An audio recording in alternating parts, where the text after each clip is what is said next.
I opened the drawer to help Mom organize some papers and found the will. Everything, the house, the savings, their retirement, all going to my sister. Not even a mention of me. Hi, I'm Emily.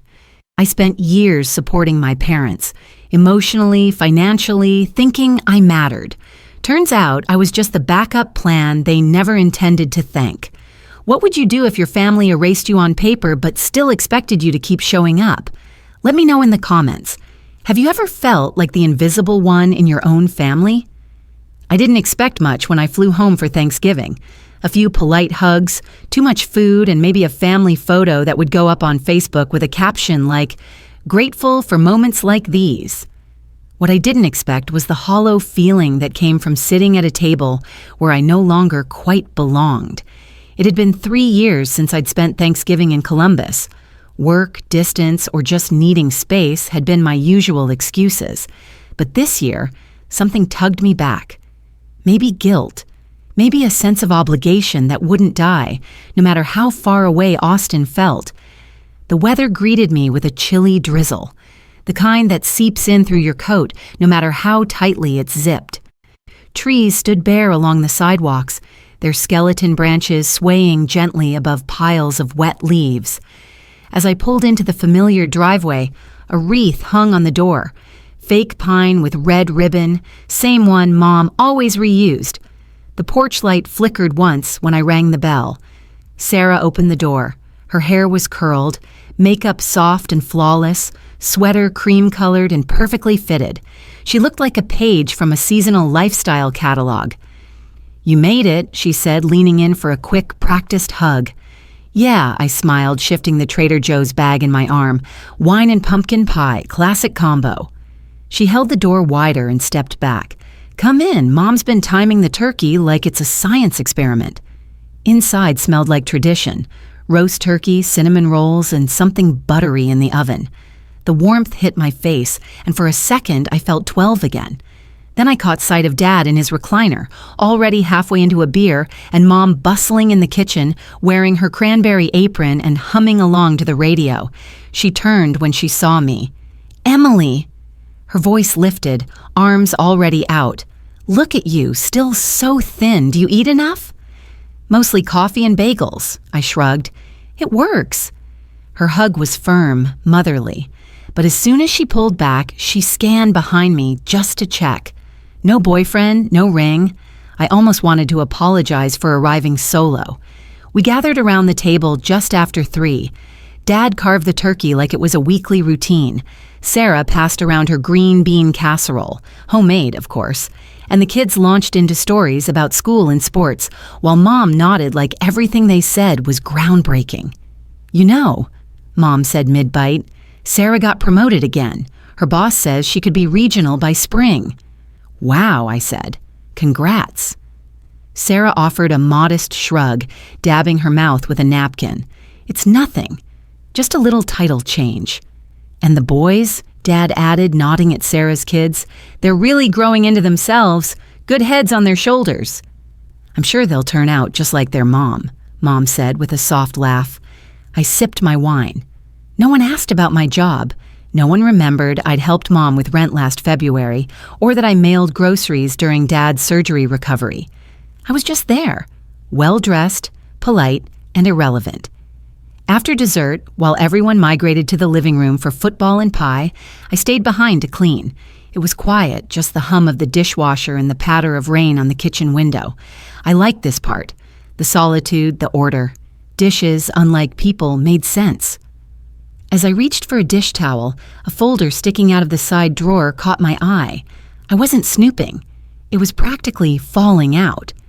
A simple manila file labeled in thick black pen, "Estate Planning, Harper Family." I stared at it for a moment, fingers still wet from rinsing a pie dish. My instinct told me to leave it, but instincts don't always win. I dried my hands and pulled it open. Legal pages, signatures, witness lines. At first, it didn't register. The language was formal, dry. But as I read through the list, assets, instructions, final wishes, one name repeated: Sarah Elizabeth Harper. House, savings, retirement funds, beneficiary. My name appeared once, near the end, in a vague line. "We leave this with love for both our daughters." That was it. No share. No mention of the support I'd provided for years, the emergency money, the loan that was never paid back, the hours spent figuring out Mom's Medicare. I held the folder in one hand, a pie plate in the other, heart thudding in my chest. I didn't know how long I stood there. Maybe minutes, maybe less. My ears rang with a kind of quiet disappointment, the kind that isn't sharp or loud, just heavy. The drawer closed with a soft click. I returned the dish to the drying rack, stared out at the rainwater collecting on the edge of the porch. Upstairs, the game was on. I could hear Sarah laugh at something Dad said. It all went on, effortlessly, like I wasn't even part of the script. No one had forgotten me. They had simply moved on without me. I dried my hands, wiped down the counter, and as I stood there, shoulders stiff, chest hollow, I understood something I hadn't dared believe. I wasn't erased accidentally. I was excluded on purpose. The next morning, the kitchen smelled like burnt toast and overbrewed coffee, the kind of bitter scent that clung to your clothes long after you left the house. I stood at the counter, slowly folding dish towels while Mom smoothed a wrinkle from the tablecloth like it was the most important task of the day. Outside, frost painted the corners of the window in delicate webs. The backyard looked gray and brittle, even under the weak sun. Sarah and the kids had gone out with her husband, some kind of toy store run before the post-holiday madness began. Dad was, as usual, hiding behind a newspaper, though I wasn't sure he'd actually turned a page since sitting down. The silence between me and Mom wasn't awkward exactly. We were both practiced in the art of filling space with motion instead of words, but I felt it tugging now, tighter than it should have been. So I broke it. "I saw the file in the drawer," I said softly. No accusation, just fact. I folded another towel, pressed the corners flat. She didn't stop folding napkins, but her fingers stiffened, just for a second. "Oh," she said, casual, breezy. "You mean the estate papers? I must have forgotten to put them away. Your father was organizing things." I nodded slowly, watching her smooth another linen like it was silk. "Right, I skimmed through it." Mom gave a little laugh, just enough air to pass as amusement. "You shouldn't snoop, Emily." "I wasn't snooping," I said. It was sticking out, practically asking to be noticed. She didn't respond right away. The napkin she was folding sat motionless in her lap. Then carefully, she picked it up again. "Well, those things are complicated. Legal language. You probably misunderstood." "I didn't," I said, still calm. It was very clear. The quiet stretched between us, sharp around the edges. "Sarah has the children," she said finally, her voice soft. "She's the one who needs the house. We just thought it made sense. You're doing well. You're independent." I waited, letting her words hang in the air. There was that word again, independent, as if it were a prize I had won and now must carry alone. "But I've helped you," I said. "A lot. Groceries, the roof last winter, the medical bill for Dad's prescription plan when the insurance lapsed." "We know," she said quickly, "and we're grateful. You've always been so good about things like that." "But not good enough to be included." Her lips pressed together. She looked down at the napkin in her hand, like it might fall apart if she squeezed it too hard. "Sarah, she's always needed more support," Mom said. "She gets overwhelmed, and now with the boys, the house, it's a lot to manage." "And I don't get overwhelmed?" I asked, not raising my voice. "I just do it all quietly so it doesn't count?" She didn't answer. Instead, she stood and walked over to the coffee maker, pouring herself a half cup even though it had gone cold hours ago. She held the mug like it was something warm, even if it wasn't. "You're strong," she said at last, her back still to me. "You always have been." The sentence landed like a paper cut, small, invisible, but unmistakably sharp. "So because I don't need it, I don't deserve it?" I asked, softer than I expected. She turned then. Her eyes looked tired, darker than usual. "It's not like that, isn't it?" At that moment, Dad shuffled in from the living room. He held his mug of black coffee like a prop, already lukewarm. He paused when he saw us, sensing the residue of conversation in the air. "What's going on?" he asked. "Nothing," Mom said quickly. I didn't say anything. I wanted him to ask again, to insist, to look me in the eye. But he just stared out the window, then took a slow sip. I turned to him. "Did you know?" He blinked. "Know what?" "The will, that everything's going to Sarah." He shifted in place, ran a hand across his jaw. "It's complicated." That was all. No denial, no reasoning. Just those two empty words that people use when they don't want to explain things they know will hurt. I nodded. Right. Of course. No one spoke after that. The hum of the fridge filled the space where something human should have been. Mom kept folding. Dad pretended to read. I picked up the last towel, folded it slowly, then laid it on the stack. The weight in my chest didn't feel like anger. It felt like confirmation, like a quiet truth finally showing its face after years of hiding in polite smiles and second helpings.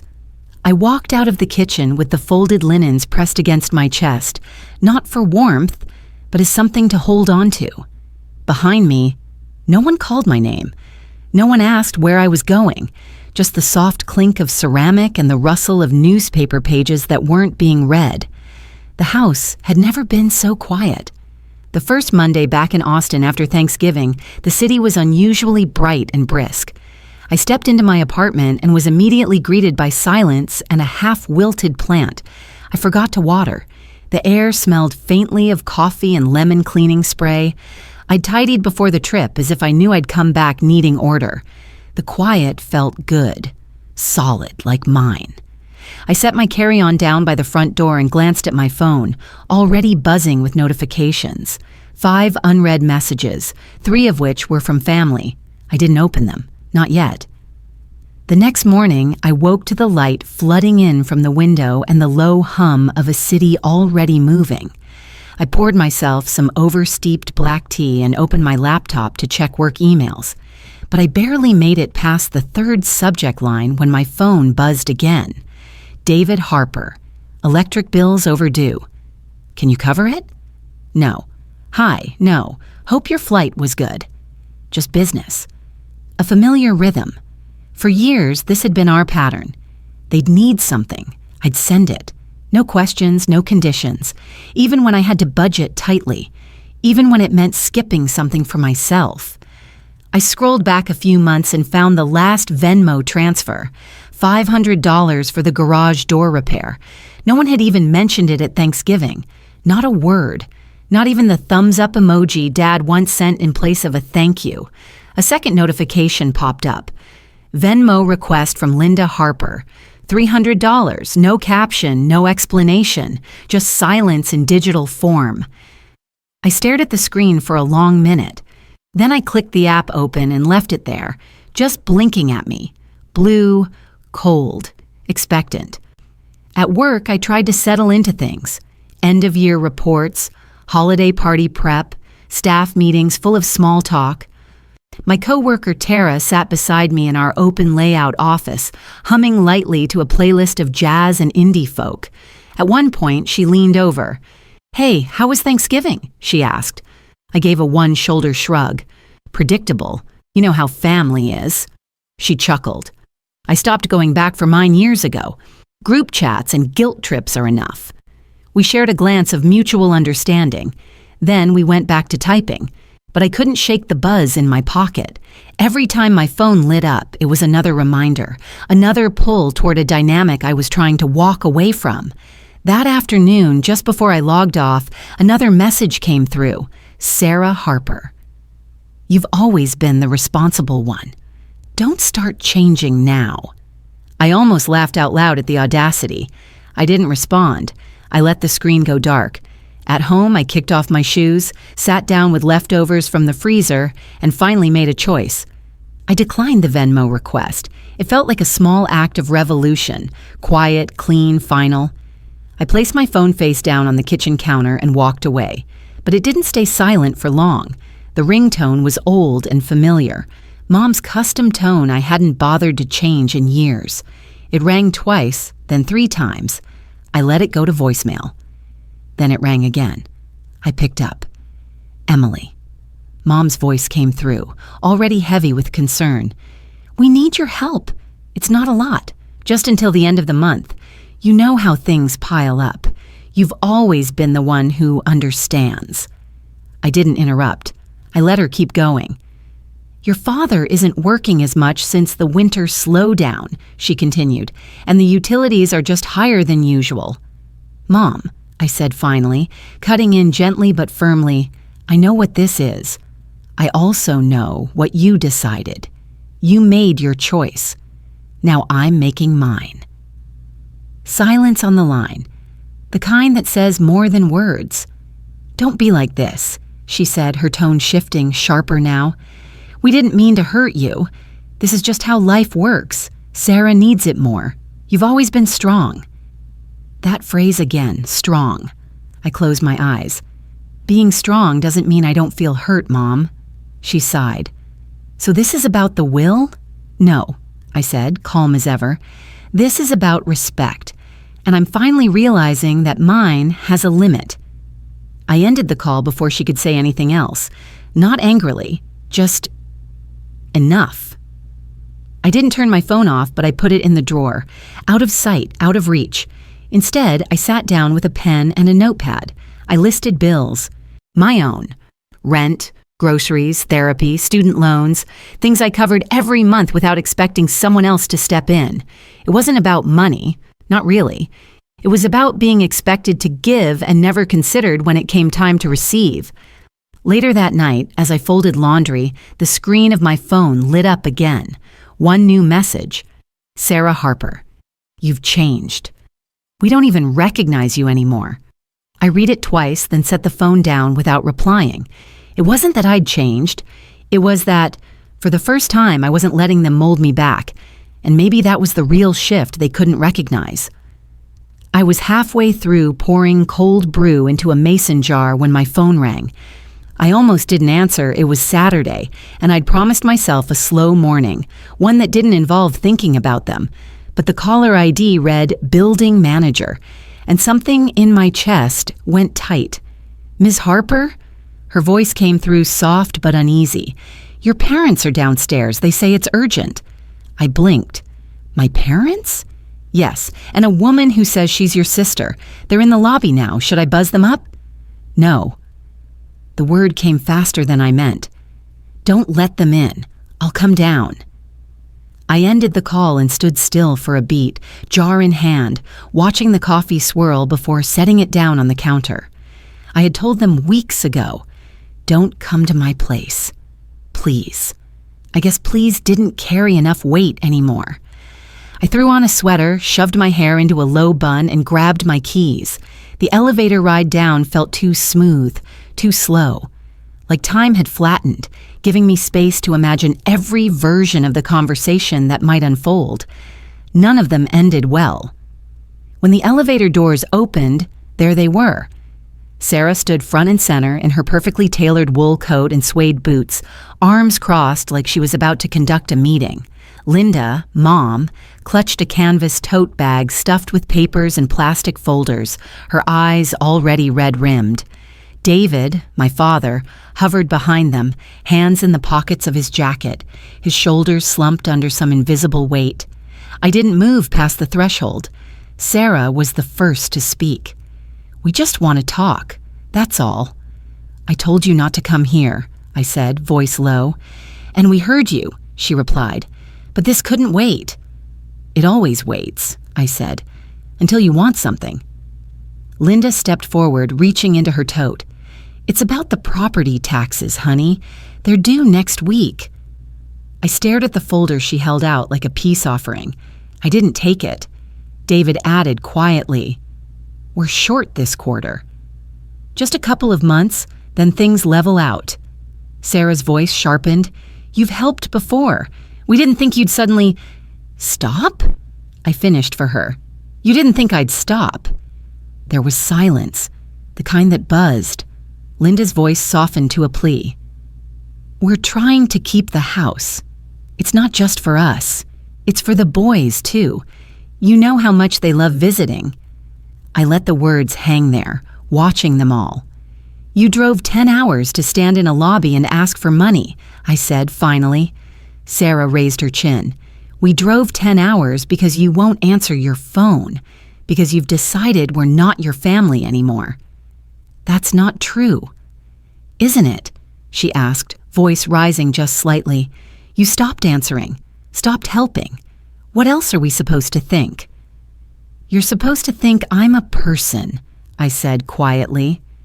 "Not a debit card." Linda looked like she might cry again, one hand gripping the strap of her tote like it could anchor her. "Emily, we love you," she said. "This isn't about choosing sides. It's about what makes sense." "What makes sense," I repeated, "is giving everything to Sarah in the will, right?" She opened her mouth, closed it again. David took off his glasses, wiped them even though they were clean, and kept looking at the floor. "We didn't mean to hurt you," Linda said. "But you did," I replied, "and now you're here because the person you did choose can't foot the bill." That one landed. Sarah flinched. "I've done my part," I said, quieter now. "More than my part for years." "This isn't about the past," Sarah snapped. "This is about the house." "No," I said. "This is about respect." Linda's voice trembled. "We just need help until April. Just one more time." "You made your decision," I said again calmly. "Now I'm making mine." Sarah looked exasperated. "So that's it? You're punishing us?" I felt my breath catch. My hands were shaking, but I held my ground. "I'm not punishing you," I said. "I'm protecting myself." And then I said it, what I'd been holding in since that kitchen drawer back in November. "You chose her. You left me out of everything. Now you need me. I'm not your safety net." It was David who looked up first, not with anger, just weariness, like he finally heard me. Sarah's voice dropped. "Then what do you want, Emily?" I didn't even pause. "I want peace." Linda's hand moved to her chest. "What does that mean?" "It means you stop showing up at my door. It means you stop asking me to save you when you've already told me I don't matter." Sarah let out a slow breath, then looked at her phone. "We'll figure something out." "I'm sure you will," I said. I turned slightly, motioned to the exit. "This is not a conversation I'll have again." They didn't move right away. Linda took one more look at me like she wanted to say something. Maybe one of her rehearsed lines, the kind that used to work on me, but she didn't. She just turned and walked out. David followed without a word. Sarah hesitated, then gave me one last look. Flat, unreadable. Then she left. The lobby doors swung closed behind them, their reflections smearing across the glass as they disappeared into the cold Austin afternoon. I stood there for a long moment. The air smelled like rain and cedar. My fingers were still trembling, but for once I wasn't afraid. I felt clear. I wasn't cruel. I wasn't cold. I was done. The next morning, I woke to a string of Facebook notifications. Not birthday wishes, not work anniversaries. No, these were something colder. Tagged photos, comments, shares. It was barely 7 a.m. and already the day felt heavy. I sat up in bed, pulled the covers tighter and reached for my phone, instinctively hoping for something else. A text from Tara maybe, or even silence. But what I found was a screenshot from her. Tara, 6:41 a.m. Is everything okay? You might want to check your mom's post. Below her message was a photo of my mom in our old living room, standing next to the fireplace, clutching a framed picture of me and Sarah from 2012. Her face was tear-streaked. The caption read, "Some children forget who raised them. Some never did. Grateful for the ones who still understand the meaning of family." 36 likes. Comments like, "So sorry, Linda. Kids these days have no sense of loyalty. You're such a strong mother. Stay blessed." Some folks need to be reminded who fed them growing up. I stared at the screen, the glow from it pulsing in the low morning light. It felt surreal, like watching someone act out grief they weren't feeling, at least not in the way they claimed. I scrolled further, trying to decide whether to feel angry or embarrassed or just tired. Then I saw Sarah's Instagram story. Another screenshot from Tara followed. It was a blurry photo of Mom sitting at the kitchen table, face in her hands, clearly crying. A plate of half-eaten toast and a mug sat beside her. Caption, "Family isn't optional, but some people treat it like it is." The comments underneath? Encouraging, sympathetic. One said, "Ugh, can't believe some siblings." Another, "Sending love to your mom. You're doing your best." David hadn't posted anything original, of course, but he shared Mom's post. Just a quiet repost with no caption, no context. I wasn't even sure he understood what he was doing, or if he just clicked share out of habit. At work later that morning, I stared at my monitor but barely registered the spreadsheets. The office smelled like printer toner and someone's leftover Fillot in the shared fridge. Normal, grounded smells. But nothing about this morning felt normal. Tara came by my desk with a mug of tea and sat down quietly on the chair across from me. She didn't say anything for a while, just let the air settle.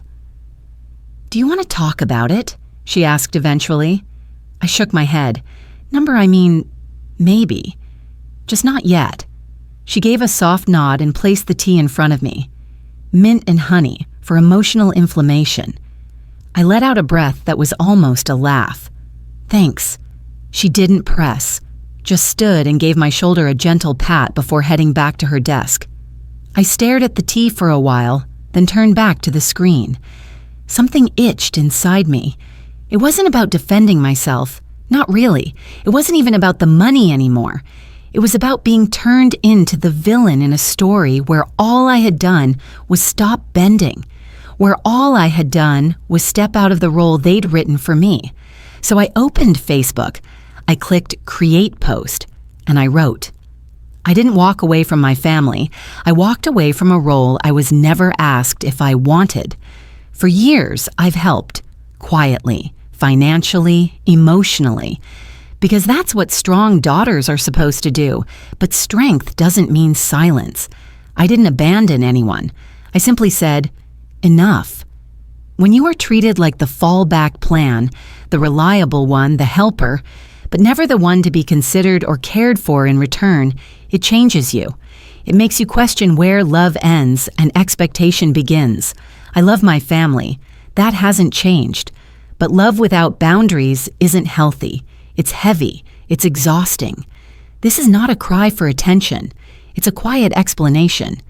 You don't have to believe me. You don't have to pick a side. But I will not be shamed for drawing a line. I didn't break this family. I just stopped holding it up alone. I stared at the words, read them back, rewrote 2 sentences, then hit post.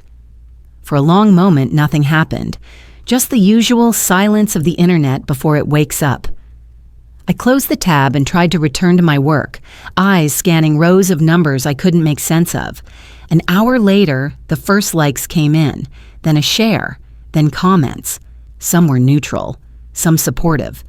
One of my high school friends wrote, "I see you, I get it." Another said, "Thank you for saying this. So many of us are scared to." Then, tucked in between a comment thread, a single message notification blinked at the top of my screen. From someone I hadn't heard from in weeks. David Harper, "I'm proud of you. Dad."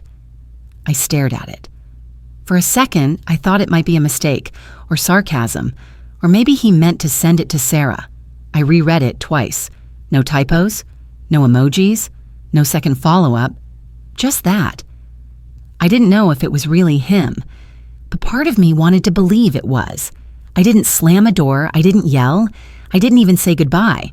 I just stopped replying, and that, it turned out, was loud enough. It's a Saturday morning in March. The sky over Zilker Park is the softest shade of blue I've seen in weeks. The air smells like sun-warmed grass, fresh coffee, and somebody's cinnamon scone. Joggers pass every few minutes, their sneakers crunching over gravel paths. I sit beneath a wide oak. its new leaves just starting to flutter, holding a cold brew in one hand and the soft hum of peace in the other. It took time to get here. A lot of time, actually, longer than I'll admit. But here I am. Earlier this morning, I finally deleted the family group chat. The last message had been from Mom, a forwarded quote from some page called Love and Legacy. Family is forever, even when it doesn't feel like it. I didn't reply. I stared at it for a moment, felt that old pull of guilt, and then let it go. With a long exhale, I tapped Leave Conversation. No pop-up asking if I was sure. No confetti, just a silent release.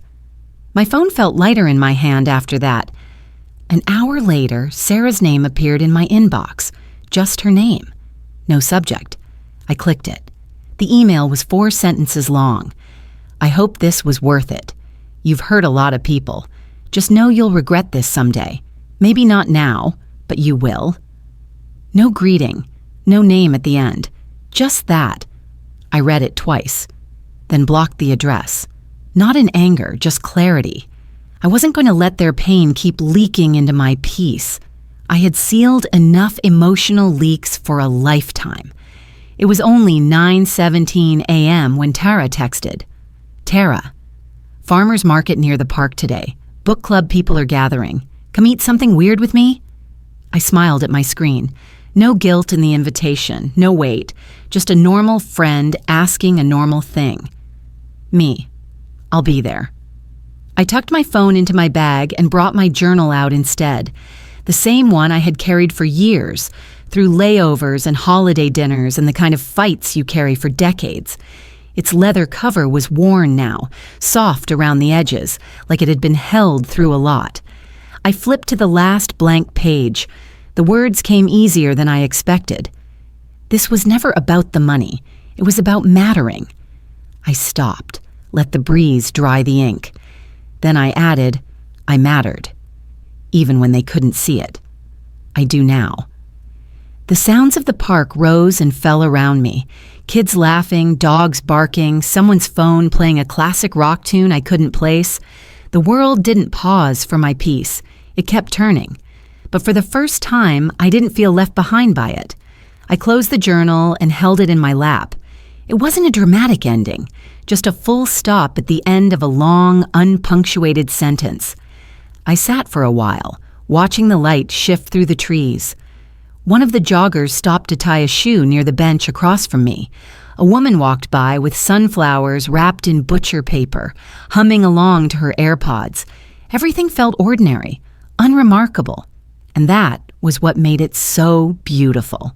After everything, I didn't need a parade. I didn't need an apology wrapped in flowers or a phone call from Dad saying he'd changed his mind. I didn't even need a thank you for the years I showed up, paid the bills, sent the cards, remembered the hard days. I just needed the stillness of choosing myself and sticking to it. I stood, brushing crumbs from my jeans, slid the journal back into my tote, and walked toward the path. In the distance, I spotted Tara's yellow jacket near a folding table. She waved. I waved back. No tears, no tight chest, just steps forward. I didn't walk away from my family. I walked back to myself, and this time, I wasn't looking back. I didn't need a dramatic exit, just quiet, steady distance, and that was enough to start healing. Sitting under the sun in Zilker Park, I realized peace doesn't always come from fixing what's broken. Sometimes it's choosing not to carry it anymore. We don't always get the family we hoped for, but we can choose to become the kind of family we need for ourselves and for others. Kindness doesn't mean endless sacrifice, and love isn't proven by how much pain we tolerate. We all deserve to matter, not just when we're needed, but always. If this story reminded you of something in your own life, I'd love to hear it. Your voice matters too.